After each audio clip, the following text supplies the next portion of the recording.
Hello, everyone. This is Roz Henderson. Thank you for your availability. Happy Valentine's Day. I hope all of you are being loved well. I know that I've been just steeped in a lot of well wishes and hugs, virtual hugs and kisses, and I am so thankful for that. Look, I wanted to go into this third installment. We've been talking about the imposter syndrome and how we want to begin to dismantle it so that we are free.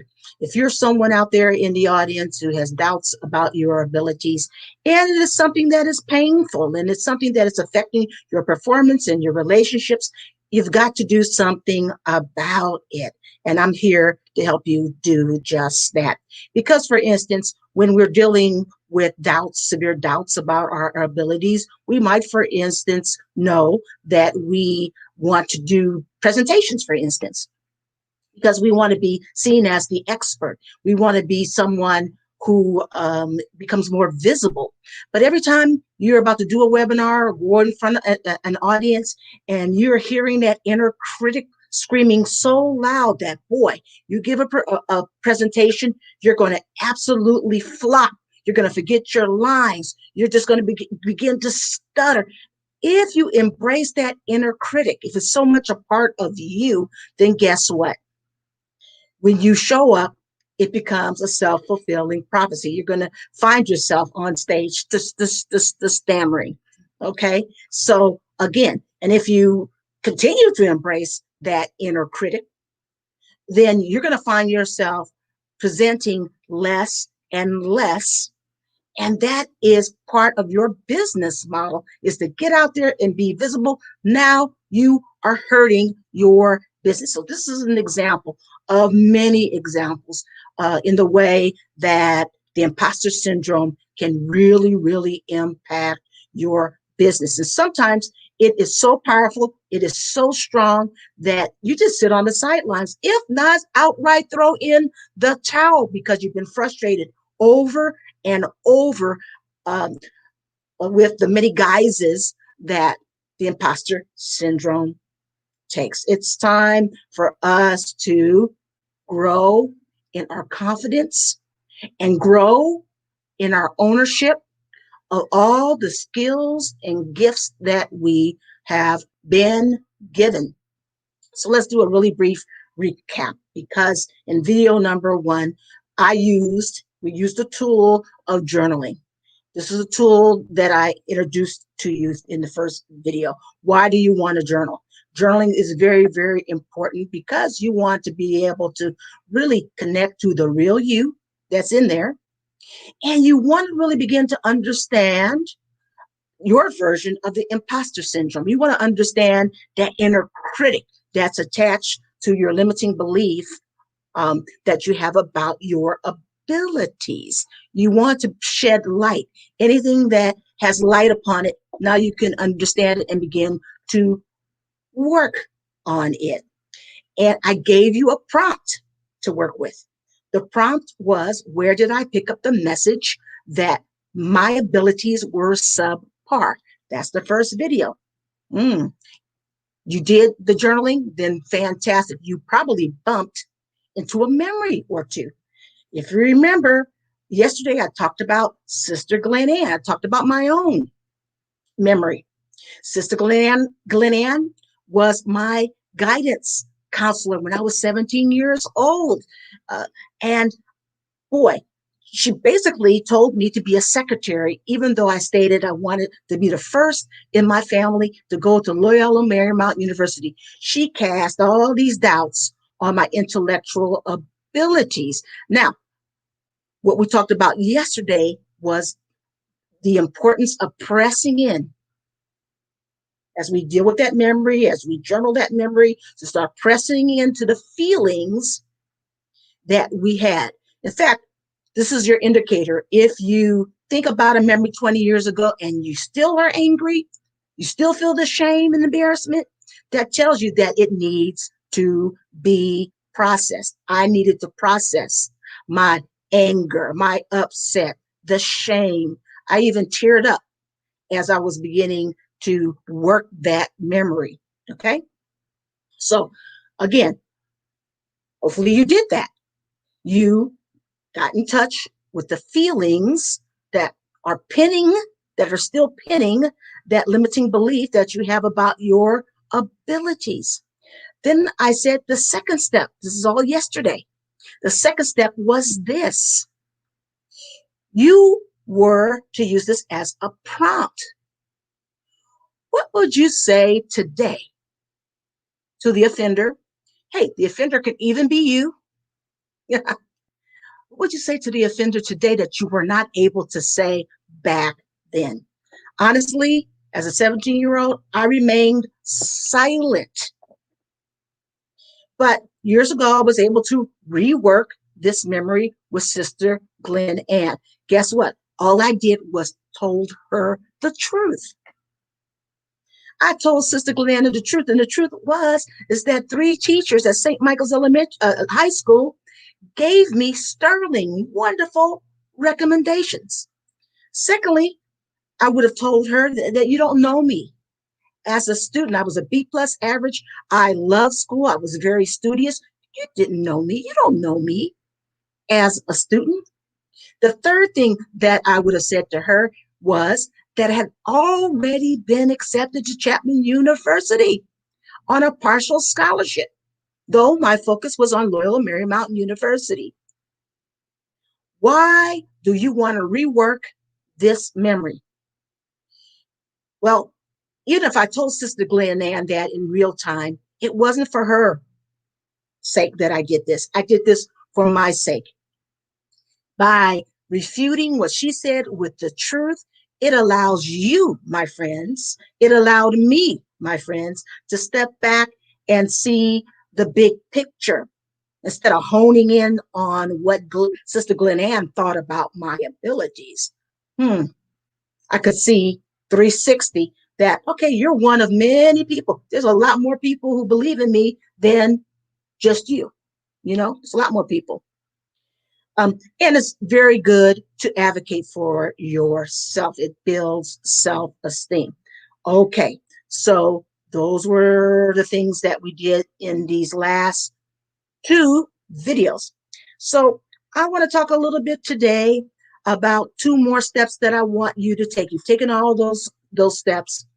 You're still journaling. We're still journaling. I'm going to talk a little bit about forgiveness, because as you process your feelings, ladies and gentlemen, you're going to probably be aware of anger. And anger that hangs around too long turns into what? Resentment.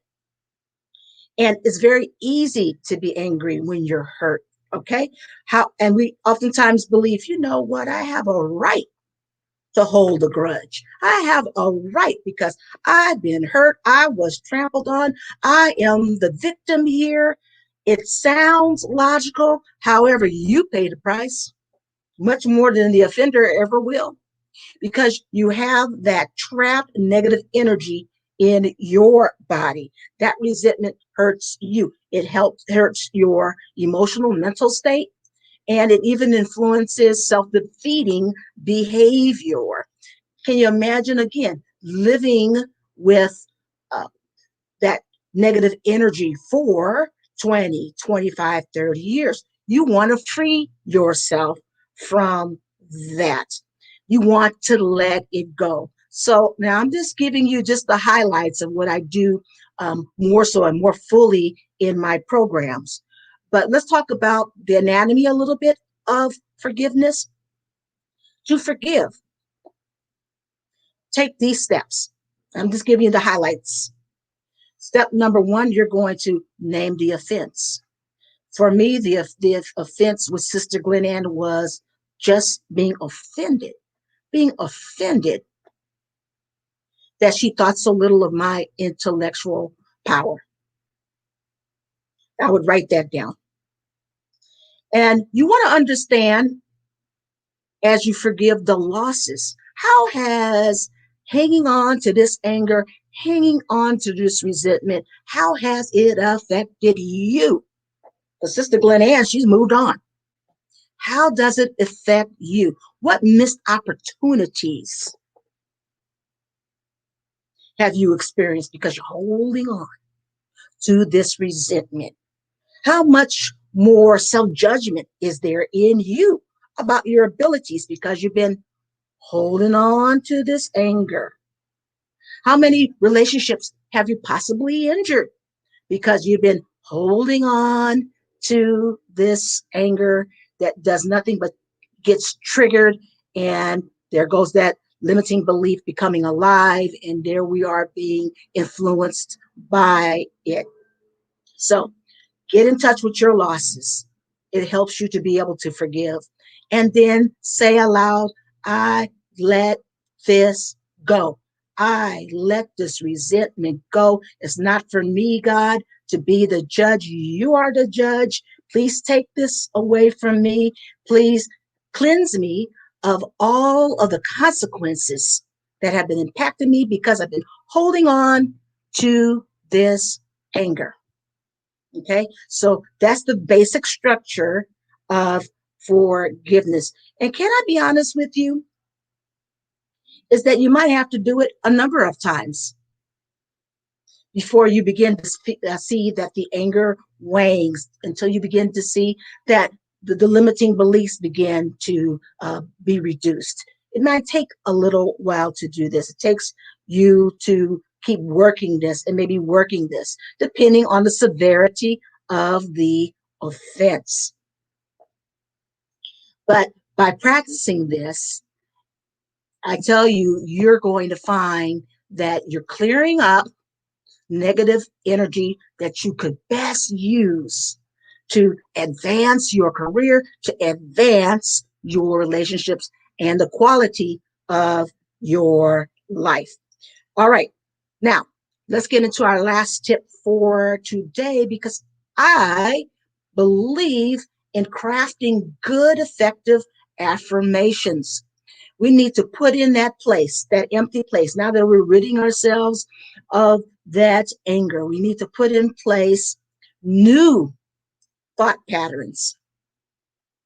Okay, that's going to help us change our behavior. So, in order to create really good affirmations, again, I'm just going to give you the highlights. I want you to make sure that when you write affirmations about your abilities, that you put it in the present tense, that you use emotion words, and that you keep them brief.